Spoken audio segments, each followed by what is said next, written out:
무엇보다도 불안한 것은 인디언들의 위협이었습니다. 그러나 그런 상황 속에서도 3년이 지났을 즈음에 매사추세츠 이 주지사였던 윌리엄 브래드피드가 새 땅에 정착하고 감사 예배의 날을 공포하게 됩니다. 1863년 남북정년이 전쟁이 극렬하던 때 링컨 대통령은 추수감사절을 미국의 국경으로 선포하고 이렇게 말합니다. 모든 미국인은 이날 하나님 아버지의 선하신 은혜를 알고 감사하라. 이와 같은 사건들이 바로 우리나라 기독교인들이 추수감사주일로 지키게 된 그런 이 기운이 됩니다. 우리나라 기독교의 신앙은 이 경건한 청교도들에게 그 기운을 두고 있기 때문입니다. 그 경건한 청교도들의 후손인 선교사들이 우리나라 기독교 초기에 우리나라에 들어와서 복음을 전했고, 그래서 그 복음을 받아들인 우리나라고 자연스럽게 추수감사절을 지키게 된 것입니다. 그러나 절기의 시기는 우리나라의 형편에 맞춰서 추수가 거의 다 끝나는 시점인 11월 셋째 주일을 추수감사주일로 지키게 된 것입니다. 그날이 바로 오늘입니다. 원래 추수감사주일 하면 말 그대로 추수해서 거둬들인 그 곡물들을 하나님께 드리며 감사하는 절기입니다. 그래서 그 상징적인 의미를 부여하기 위해서 이렇게 강단 앞에 여러분이 보시듯이 과일들 또 채소들 진열해 놓은 겁니다. 현대에 와서는 농사를 짓는 사람들이 적기 때문에 추수감사주일은 하나님께서 한 해 동안 베풀어 주신 그런 모든 은혜와 사랑, 결실들을 위해서 감사하는 날로 지키게 됩니다. 이렇게 감사하는 것은 하나님의 뜻이다. 오늘 본문에 말씀하고 있어요. 하나님의 명령이기도 합니다. 왜 그것이 하나님의 뜻이고 왜 그것이 하나님의 명령이 되는지 말씀을 통해서 살펴보기 원합니다. 무엇보다 성령 하나님께서 우리 가운데 역사해 주심으로 무엇보다도 감사가 회복되어져서 더욱 감사가 넘치게 되는 일들이 일어나기를 간절히 소원합니다. 첫째, 하나님은 우리에게 감사하며 살라고 말씀을 하십니다. 시편 100편 4절을 보면 감사하며 그 이름을 송축하라.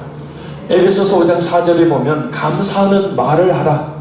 고로새서 2장 6, 7절에 보면 믿음에 굳게 서서 감사가 넘치게 하라.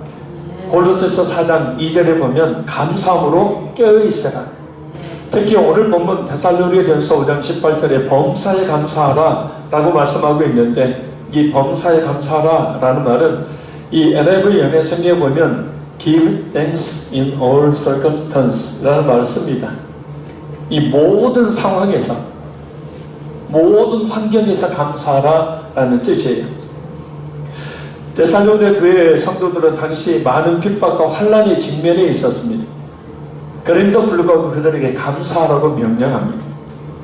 전혀 감사할 수 없는 상황임에도 감사하라고 지금 말하고 있어요. 왜냐하면 믿는 성도들에게 아무리 어려운 상황에 있을지라도 그 모든 일이 하나님의 그 주권과 하나님의 뜻, 그 섭리하심에 따라서 이 발생하기 때문입니다. 그리고 그 어려운 상황들은 결국 하나님께서 성도들의 구원과 믿음 성장을 위해서 하시는 일이기 때문입니다. 로마서 8장 28절 말씀입니다. 우리가 알거니와 하나님을 사랑하는 자, 곧 그의 뜻대로 부르심을 입은 자들에게는 모든 것이 합력하여 선을 이루느니라. 그래서 모든 상황, 모든 여건 속에서 우리는 하나님께 감사하는 그런 성도가 되어야 합니다. 한번 따라합니다. 아무리 힘들어도 하나님의 섭리가 있음을 알고 감사하자.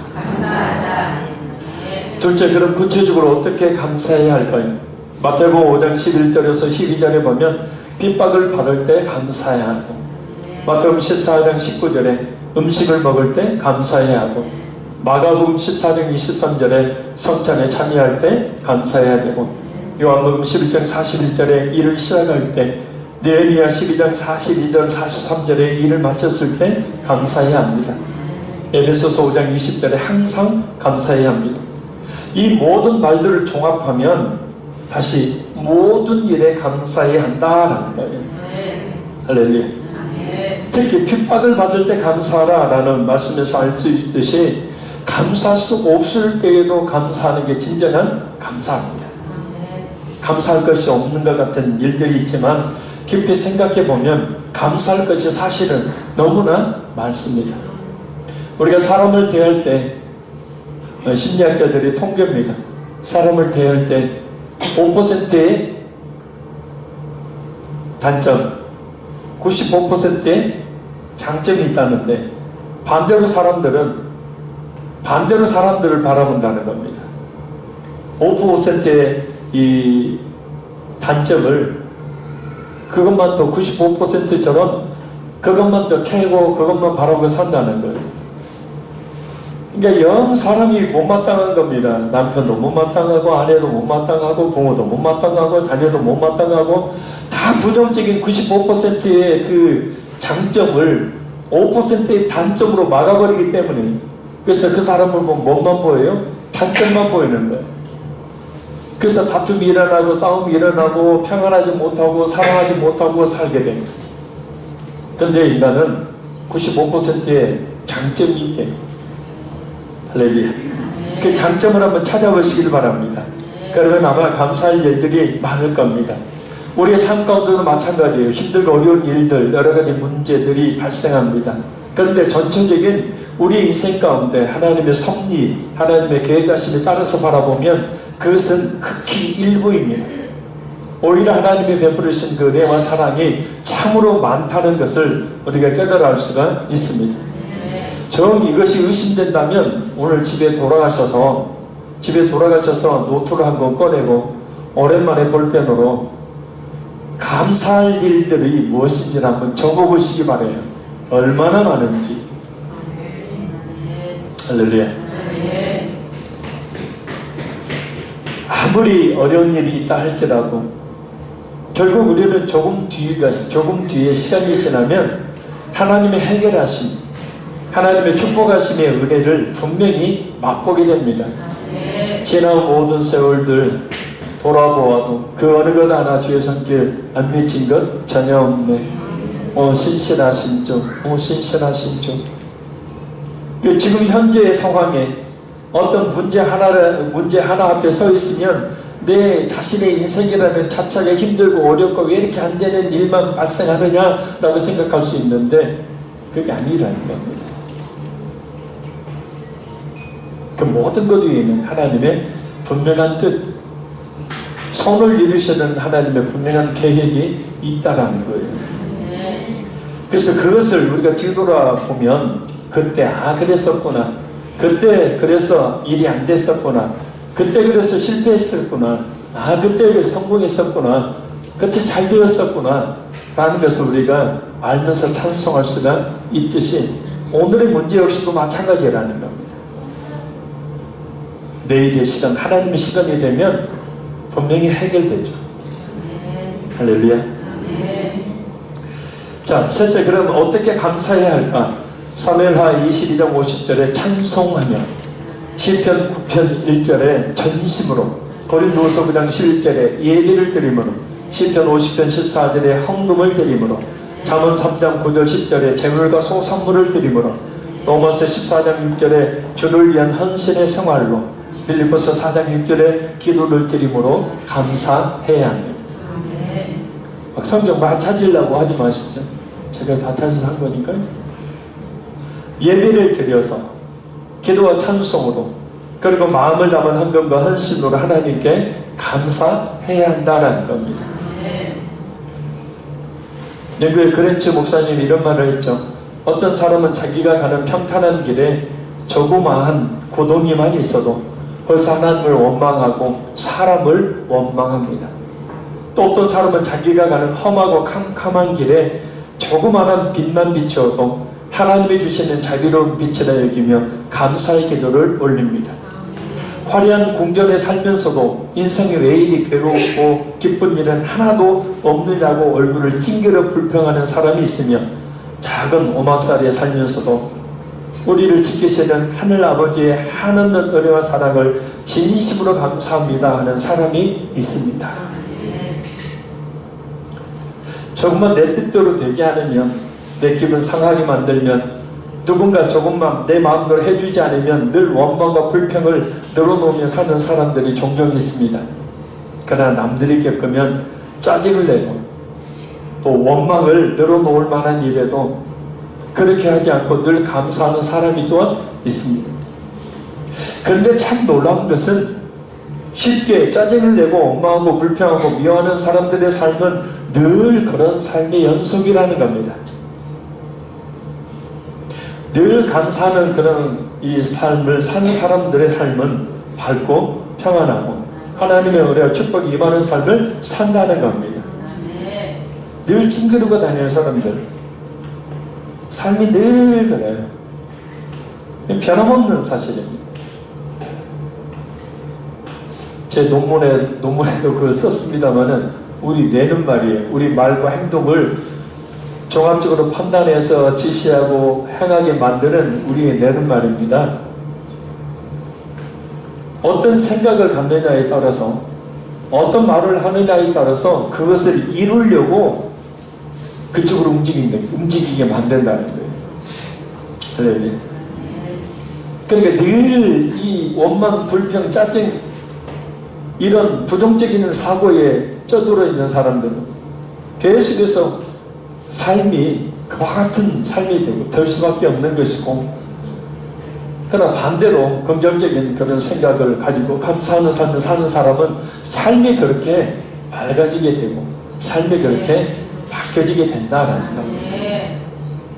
하나님의 행복과 축복을 불평과 원망으로 스스로 차지 말아야 합니다. 입장을 바꾸어 생각해 보시기 바랍니다. 하나님께서 늘 불평, 원망, 짜증, 미움 그리고 부정적인 말과 행동으로 사는 사람들에게 복을 주시겠습니까? 아니면 삶이 그리 평탄치 못할지라도 하나님께 늘 감사하는 삶을 사는 사람들에게 복을 주시겠습니까? 그러니 우리는 늘 예배를 드림으로, 기도함으로, 찬송함으로, 그리고 마음을 다한 헌금을 하나님께 드림으로, 헌신함으로 감사하는 삶을 살아야 될 줄로 믿습니다. 한번 해보세요. 억지로라도 감사합니다. 감사합니다. 현재 자신에게 일어난 어떤 부정적인 그런 어떤 결과에 대해서도 하나님께 분명히 하나님의 뜻이 있는 줄 믿고 감사합니다. 그렇게 한번 해보시다. 넷째, 그럼 감사의 생활을 잘하지 못하는 무엇인가? 신명기 6장 10절에서 12절에 물질적으로 부유하기 때문에, 사무엘상 25장 4절 21절에 욕심이 많기 때문에, 신명기 8장 12절에서 18절에 교만하기 때문에, 느헤미야 9장 26절에 하나님의 은혜를 잊기 때문에, 로마서 12장 2절에 세상 풍속을 쫓기 때문에, 디모데전서 6장 6절에 자족함이 없기 때문에, 전도서 1장 13절에 세상 염려가 많기 때문에 감사하지를 못하게 됩니다. 감사하지 못하는 이유를 종합하면 하나님께서 자신에게 베풀어 주고 계시는 은혜가 무엇인지를 잘 모르기 때문에 감사하지 못하는 것입니다. 그것을 하나님께서 주신 것으로 여기는 것이 아니라 내 힘으로, 내 능력으로, 내 지혜로 얻은 것인데 굳이 하나님께 감사할 것이 뭐냐라는 겁니다. 그러나 우리가 알아야 될 것이 있죠. 우리의 심장이 하루에 103,689번 정도를 뛴다고 합니다. 이 심장이. 심장 멈춰버리면 죽죠. 우리 몸속의 혈액은 온 몸을 구석구석 계속해서 달리면서 생명을 공급해 주는데, 놀랍게도 하루에 1억 6,800만 마일, 미터로 계산하면 2,703억 1,200리터라는 거. 그리고 호흡은 하루에 대략 23,040번 정도 한다고 합니다.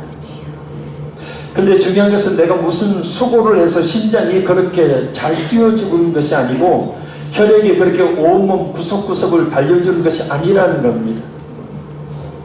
혈액이 달리다가 멈춰버리면 어떻게 되죠? 뇌출혈 일어나서 죽죠. 혈액이 공급되지 않으면 마비가 오고 죽습니다. 그냥 호흡. 내가 지금 숨을 쉬고 있어요. 내가 지금 호흡을 하고 있는 것이 무슨 그것이 하나님의 은혜입니까? 이제 시편 104편 29절에 이렇게 말씀합니다. 주께서 낯을 숨기신 즉 그들이 떨고 주께서 그들의 호흡을 거두신 즉 그들은 죽어 먼지로 돌아가나이다. 아멘 하시기 바랍니다. 사도행전 17장 24절에서 25절 우주와 그 가운데 있는 만유를 지으신 하나님께서는 천지의 주제시니 손으로 지은 전에 계시지 아니하시고 또 무엇이 부족한 것처럼 사람의 손으로 섬김을 받으시는 것이 아니니 이는 만민에게 생명과 호흡과 만물을 친히 주시는 이십니다. 할렐루야. 하나님은 헌금 바치라고 합니다. 하나님은 돈이 필요해서 헌금을 바치라고 하는 게 아니라 하나님은 우리의 손으로 섬김을 받으시려고 하시는 것이 아니라 오히려 우리에게 생명과 호흡과 만물을 모한다. 친히. 할렐루야. 그래서 우리의 생명과 호흡이 하나님의 은혜라는 증거가 된다는 겁니다. 아멘. 경험하신 분들도 있지만 중환자실에 가보면 잘 알 수 있죠. 혼자 호흡을 할 수 없어서 인공호흡기에 의존하고 있는 사람들. 그러나 인공호흡기에 잠시 의존한다 할지라도 하나님의 그 호흡을 아까 말씀처럼 끊어버리시면, 걷어가 버리시면 아무리 인공호흡기 돼도 호흡할 수가 없게 되죠. 자, 그래서 우리가 호흡을 한번 한 것도 하나님의 은혜로 되는 것입니다. 할렐루야. 그래, 아까 우리가 하루에 호흡을 몇 번 한다고 23,040번 정도 대략 하는데, 그러니까 하나님께서 우리에게 호흡 하나를 통해서도 하루에 23,040번의 은혜를 주고 계시는 것이다. 엄청난 은혜를 하나님이 내게 베풀어주고 계시는데, 내 힘으로 호흡한다고 내가 열심히 운동하니까 호흡 잘한다고요? 천만의 말씀이에요. 그렇게 운동 열심히 하고 건강한 사람도 하나님 호흡 걷어가시 버리시면 숨 못 쉬어요. 죽습니다. 작은 것 같은데 이게 얼마나 큰 것인지 몰라요. 할렐루야. 내가 숨을 쉬고 있다니까. 내 피가 온몸 구석구석에 그렇게 수도 없이 많은 그런 빠른 속도로 달리며 내 생명을 유지시키고 있다는 사실, 살아있다는 자체가 하나님의 은혜입니다. 아니, 우리가 호흡을 한 번 할 때마다 하나님의 능력이 우리에게 임하고 있는 거예요. 하나님의 그 따뜻한 손길이 우리의 호흡에 미치고 있다는 것을 믿으시기를 바랍니다. 그래, 자신의 힘으로 산다는 그 교만을 버리고 지금도 우리를 살게 하신 하나님께 감사를 드리며 늘 감사하는 삶을 살아야 합니다. 짐 스톨버리 쓴 최고의 우산 상속받기라는 책에 보면 이런 말이 있다고 합니다. 정말 감사해야 될 것 같은 사람들은 감사할 줄 모르고 거의 아무것도 없는 사람들은 많은 경우 감사하면서 살거든.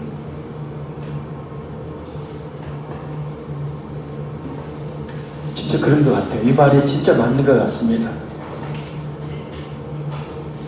그러니까 진짜 하나님께 감사해야 될 사람들은 감사를 안 하고, 그럼 형편도 오래 보면 감사할 것도 없는 분들은 늘 감사한금을 드려요. 여러분한테 감사한금 하라는 얘기가 아닙니다. 해도 안 해도 여러분 자유입니다. 그런데 진짜 감사할 일들이 많은 그런 사람들은 마땅히 하나님께 감사해야 돼요. 교만이 뭐죠? 내 지혜와 내 힘과 능력으로 내가 지금 살고 있다. 그래서 나는 하나님을 의지할 필요가 없다. 기도할 필요도 없다. 예배 몰라고 나가. 이렇게 교만. 기억하세요. 내가 쉬고 있는 이 호흡 하나를 친히 하나님이 쉬게 하신다는 사실. 그러면 우리는 얼마든지 하나님께 감사드릴 수가 있게 됩니다. 자, 그러면 감사하면 어떤 유익이 있을까요? 다섯 번째, 감사는 우리 생활을 윤택하게 하죠. 요한복음 6장 11절에 13절에 보면 오병이의 기적에 대한 말씀이 나옵니다. 보리떡 5개, 물고기 2마리.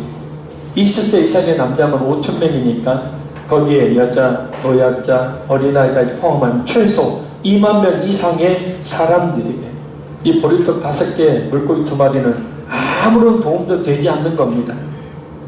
그런데 예수님께서 성도 하나님께 그것을 가지고 감사하며 축복하실 때 그 많은 사람들이 먹고도 남을 풍성함으로 바뀌게 됩니다. 할렐루야. 이렇게 감사는 우리로 또 다른 감사의 역사를 경험하게 만들어요. 고린도후서 4장 15절 말씀입니다. 이는 모든 것이 너희를 위함이니 많은 사람의 감사로 말미암아 은혜가 더하여 넘쳐서 하나님께 영광을 돌리게 하려 합니다. 그러니까 감사는 하나님의 은혜와 축복을 넘치게 만든다. 시편 50편 23절 말씀입니다. 감사로 제사를 드리는 자가 나를 영화롭게 하나니 그의 행위를 옳게 하는 자에게 내가 하나님의 구원을 보이리라. 그래서 감사는 오병이의 기적이 일어나고 감사함이 넘치도록 채워주신 은혜가 있고 감사하면 하나님의 그 은혜를 더욱더 체험하게 되고 감사하면 하나님께서 그 어려운 가운데서도 건져주신 은혜를 베풀어 주신다는 것. 감사는 하나님 베풀으신 은혜에 대한 인간의 성도의 반응이기도 하지만 무엇보다 더 참된 반응은 진짜 감사할 수 없을 때 하나님 베풀으신 구원의 은혜를 생각하며 감사하는 겁니다. 불평과 원망은 오히려 우리의 삶을 더욱 힘들게만 할 뿐입니다. 안 그럴까요? 그래서 한번 따라합니다. 감사하며 살겠습니다. 감사하며 살겠습니다. 모든 일에 감사하겠습니다. 모든 일에 감사하겠습니다. 어떤 상황 속에서도 감사하겠습니다. 어떤 상황 속에서도 감사하겠습니다. 마지막 6번째는 추수감사절의 구속사적인 의미는 영혼 구원입니다. 마태복음 9장 37절에 38절에 이에 제자들에게 이르시되 추수할 것은 많되 일꾼은 적으니 그러므로 추수하는 주인에게 청하여 추수할 일꾼들을 보내어 주소서 하라 하십니다. 그랬습니다. 추수. 자, 골로새서 2장 16절에서 17절 말씀에 구약의 절기, 안식일, 월삭 이 모든 구약의 그 절기들이 예수님의 그림자다 그래요.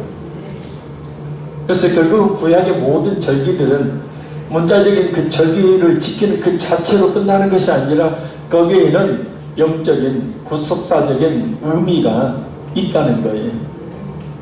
그래서 추수감사주의 가장 하나님께서 기뻐하시는 추수는 뭘까요? 바로 영혼구원이에요. 지난주일 서생명 축제 때 참 많은 분들이 오셨어요. 또 오늘 계속 오신 분들도 계시고 큰 교회에서 그 서생명 축제 해도 몇 명 오지도 않는데 우리 교회는 참 많이 오셨습니다. 그래서 그렇게 하나님께 그 영혼들을 인도하는 일이 가장 영적으로 귀한 추수이고 하나님이 가장 기뻐하시는 일이다. 결론적으로 말씀드립니다. 한 해 동안 베풀어 주신 하나님의 그 크신 은혜에 진심으로 마음을 다해 큰 감사를 드려야 합니다. 모든 일에 감사가 넘치도록 해야 되고 감사할 수 없는 상황 속에서 감사하는 성숙한 신앙인이 되어야 합니다. 늘 감사함으로 감사가 가져오는 놀라운 축복들을 체험해야 합니다. 감사는 또 다른 감사의 일을, 넘치는 감사의 일을 가져오기 때문입니다. 무엇보다 추수감사주일의 구속사적 의미가 영원 추수에 있다는 것을 기억하고 복음을 증거함으로 영혼들을 주님께로 인도하는 하나님이 가장 기뻐하시는 추수를 할 수 있는 그런 은혜들이 있으시기를 간절히 소원합니다. 우리 이제 하나님 앞에서 이렇게 한번 결단하면 우리 잠깐 기도하겠습니다. 하나님, 모든 일에 감사하는 삶을 살겠습니다. 하나님, 감사할 수 없는 상황 속에서도 하나님의 그 섭리와 계획하심을 믿고 감사하는 삶을 살겠습니다. 늘 감사가 넘침으로 오병이의 기적과 넘치는 축복과 구원의 은혜를 경험할 수 있도록 해주시기 원합니다.